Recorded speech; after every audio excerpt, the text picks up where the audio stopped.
ETF index mutual funds నేర్చుకుని stock మార్కెట్లో రాణించాలనుకుంటున్నారా? వెంటనే ఈ నెంబర్కి కాల్ చేయండి.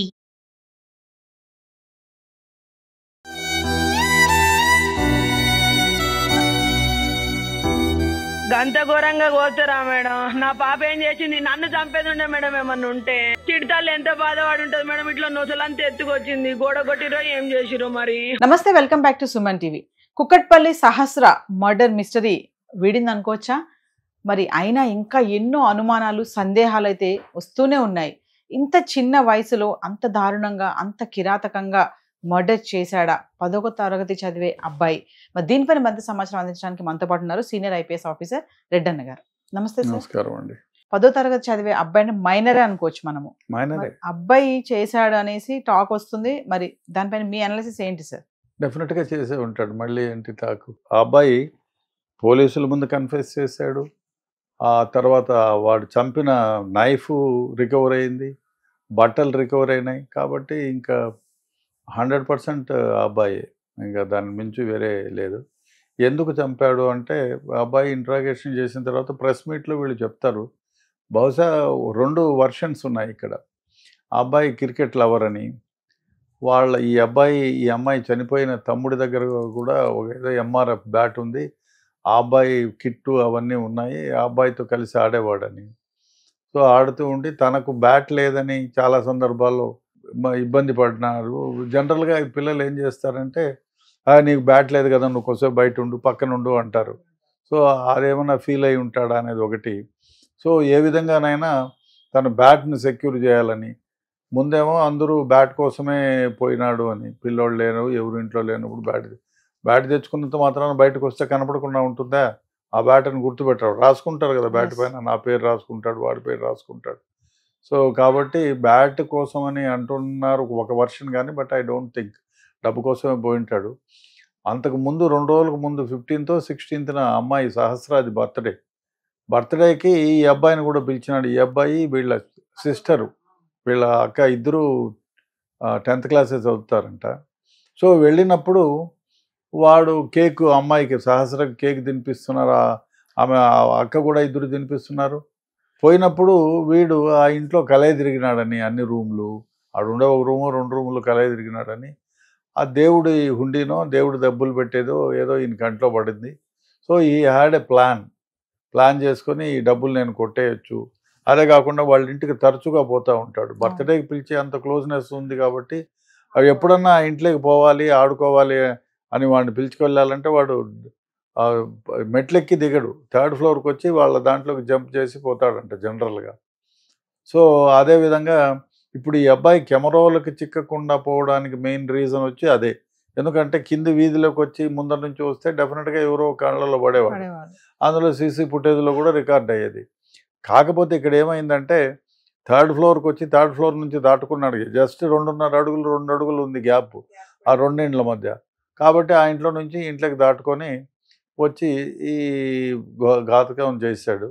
అయితే డెఫినెట్గా ఆ అబ్బాయి అంటే దొంగతనం చూసి తను పట్టుబడితే మర్యాద పోతుంది, తల్లిదండ్రులు పరువు పోతుంది, నా పరువు పోతుంది అనే ఉద్దేశంతో ఈ అమ్మాయిని చెప్పకుండా పోవడానికి వేరే మార్గం లేదు. వాడికి తెలిసిందల్లా ముందే రాసుకున్నాడు. వాడు దొంగతనానికి పోయేటప్పుడు ఏం చేయాలి, తాళం పగలగొట్టాలా, ఏం చేయాలా, లోపలికి వెళ్ళిన తర్వాత దొంగతనం చేసిన తర్వాత ఏం చేయాలా, గ్యాస్ ఓపెన్ చేయాలా, లీక్ చేయాలా, ఇవన్నీ పెట్టుకొని తర్వాత లాక్ చేశాడు.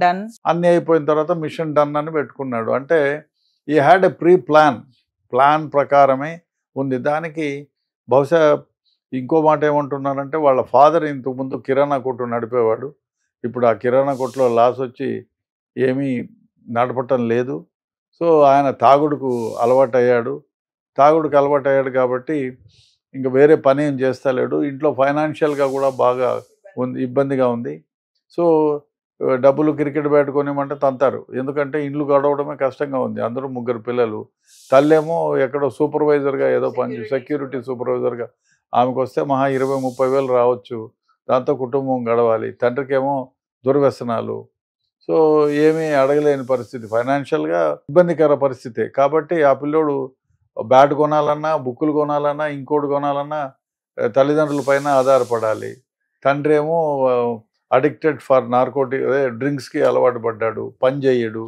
సో ఉన్న కిరాణా కొట్టు క్లోజ్ అయిపోయింది, దాంట్లో వచ్చి ఇన్కమ్ ఉంటే ఏదైనా పిల్లోళ్ళకి చేసేవాడు. సో ఆ విధంగా ఈ పిల్లోడికి ఎట్లాగైనా దొంగతనం చేయాలి, డబ్బు తీసుకొని బ్యాట్ సంపాదించాలనో లేకపోతే ఏదైనా చేసుకోవాలనో, తన అవసరాలు తీర్చుకోవాలనో, లేదు ఫోన్ కొనుక్కోవాలనో ఒక స్ట్రాంగ్ మైండ్లో ఉండిపోయాడు.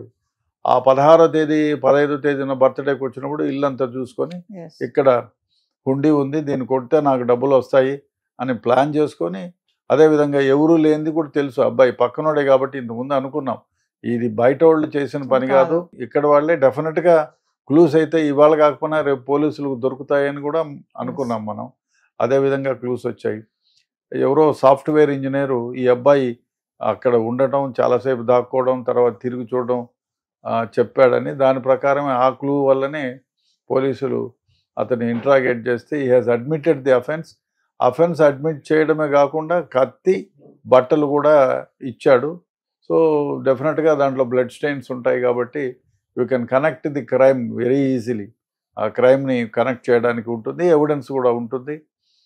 కాబట్టి డెఫినెట్గా ఇది ఇండైరెక్ట్ ఎవిడెన్స్ మీద ఆధారపడి ఉంటుంది కాబట్టి డెఫినెట్గా ఈ బ్లడ్ స్టెయిన్ ఉంది, నైఫ్ ఉంది, నైఫ్ మీద పిల్లోడి ఫింగర్ ప్రింట్స్ ఉంటాయి, పొడిచిన అమ్మాయి రక్తం ఎంత కడిగినా కూడా ఉంటుంది ట్రేసెస్. సో అమ్మాయి బ్లడ్ ఈ పిల్లోడి షర్ట్ పైన ఏదో వాషింగ్ మిషన్లో వేసినాడు ఉతకడానికి అంటున్నారు, ఉతికడానికి వేసినారా, ఉతికిచ్చినారా లేదా? మరి వాషింగ్ మిషన్ ఉతికేస్తే బ్లడ్ స్టెయిన్స్ పోయినా కూడా మనకు టెక్నాలజీతో వీ కెన్ ట్రేస్ చేయొచ్చు. అదేవిధంగా మనం బ్లడ్ గ్రూపింగ్ కూడా చేయొచ్చు. అది అమ్మాయికి సంబంధించిన బ్లడ్ స్టెయిన్ గ్రూపింగ్ అది చేయొచ్చు. బ్లూరే టెక్నాలజీతో యూ కెన్ ఫైండ్ అవుట్. కాబట్టి ఇట్ ఈస్ నాట్ దట్ అంత పెద్ద కష్టమే కాదు, డెఫినెట్గా దొరుకుతుంది. ఎవిడెన్స్ కనెక్ట్ చేసేదంతా ఎవిడెన్స్ అయితే డెఫినెట్గా ఉంటుంది. ఒక విషయం చెప్పండి సార్, మైనర్ కదా, మరి ఆ 10th క్లాస్ చదివే ఆ ఏజ్లో ఎంత టాక్టిక్స్గా అంటే, మళ్ళీ కూడా సీన్ జరిగినప్పుడు అంతమంది జనాలు పోలీస్ డిపార్ట్మెంట్ వచ్చినా కూడా అబ్బాయి అక్కడక్కడ తిరిగాడంట వాళ్ళ మధ్యలోనే. చూడండి అంతే ఎంత తెలివిగా చేశాడు అనుకోవచ్చు ఇదంతా కూడా. అంటే ఈ పిల్లలకి ఈ స్మార్ట్ ఫోన్ వల్ల, టీవీల వల్ల, సీరియల్ వల్ల మితిమీరిన వ్యవహారం, అంటే వాళ్ళు ఈ సీరియల్స్, స్మార్ట్ ఫోన్ వల్ల వాళ్ళకి లేని ఐడియాస్ వస్తున్నాయి, మనకు తెలియని ఎన్నో వాళ్ళకి పిల్లలకే తెలుస్తుంది. మనమే ఒక్కోసారి వాళ్ళని అడగాల్సి వస్తుంది ఇది ఏం చేయాలా, ఎట్లా చేయాలని. కాబట్టి టెక్నాలజీ గురించి వాళ్ళు నేర్చుకున్నారు. అదేవిధంగా దీంట్లో చెడ్డం ఎక్కువ జరుగుతుంది ఈ స్మార్ట్ ఫోన్ వల్ల. చాలా చెడ్డ, అంటే పిల్లలు మంచి కంటే చెడుపై ఎక్కువ నేర్చుకుంటున్నారు.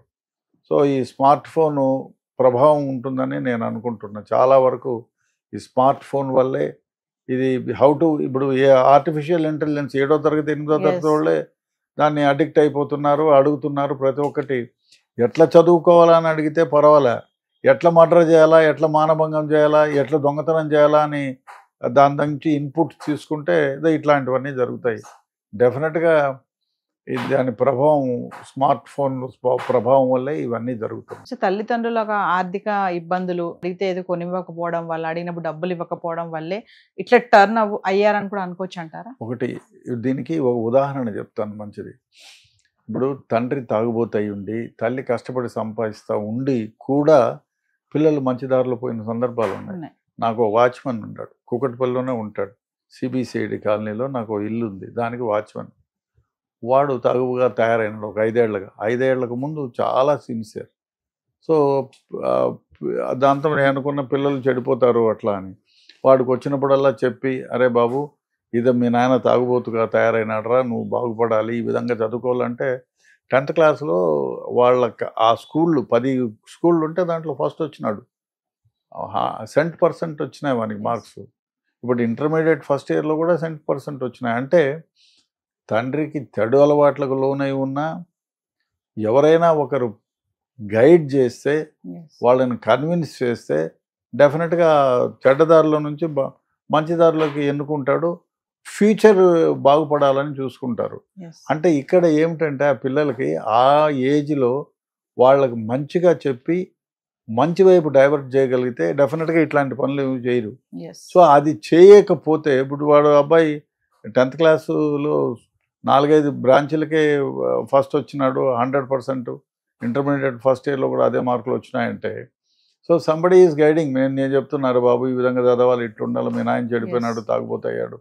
సో ఆ కౌన్సిలింగ్ అనేది పిల్లల్లో అతి ముఖ్యం. తల్లిదండ్రులు గమనించాలి వాడు ఏం చేస్తున్నాడు, స్కూల్కి పోతున్నాడా, లేదు ఎక్కడికైనా జులాయిగా తిరుగుతున్నాడా, వాడికి ఏమి అవసరము. వాళ్ళ అవసరాన్ని బట్టి నీకు స్తోమత లేకుండా పోవచ్చు. నీకు ఇంత అవసరానికి ఇప్పుడు బ్యాటు ఏదో నైనా సెకండ్ హ్యాండ్తో వాళ్ళతో వీళ్ళతో ఆడుకోరా అని నచ్చ చెప్పాలి.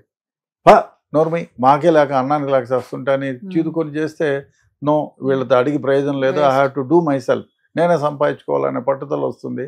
ఇట్లాంటి వ్యవహారాలు చేస్తారు పిల్లలు. పిల్లల్ని కన్విన్స్ చేయాలి, కూర్చోబెట్టి వాడి నీడ్స్ ఏంటి, మనం తీర్చలేము అంటే ఏ విధంగా తీర్చలేము, ఎందుకు తీర్చలేము అని కన్విన్స్ చేయాలి. ఆ కన్విన్స్ చేసే బాధ్యత తల్లిదండ్రులది. తండ్రి ఇక్కడ బాధ్యత రాహిత్యుడు, తాగుడుకు అలవాటు పడ్డాడు, ఏ పని చేయడు, అందువల్ల ఆయనకి ఆ ఛాన్స్ ఉన్నా దాన్ని చేయలేదు. తల్లి ఏమో ఇంట్లో చూసుకోవాలా, వండి పెట్టాలా, పిల్లలకు చూసి పెట్టాలి, బట్టలు ఉతకాల, మళ్ళీ డ్యూటీకి పోవాలా. ఆమె బిజీలోనే ఉండిపోతుంది, వీళ్ళని పట్టించుకునే నాదుడే లేడు. అందువల్ల ఈ పిల్లోడికి ఏమైంది, ఏ విధంగా నైనా చేసి డబ్బు సంపాదించాలి. తండ్రిని అడగలేడు, తండ్రి అప్పులు చేసి దేశమంతా తాగుడుకు అలవాటు పడ్డాడు, తల్లి ఏమో కష్టపడి పోషిస్తోంది.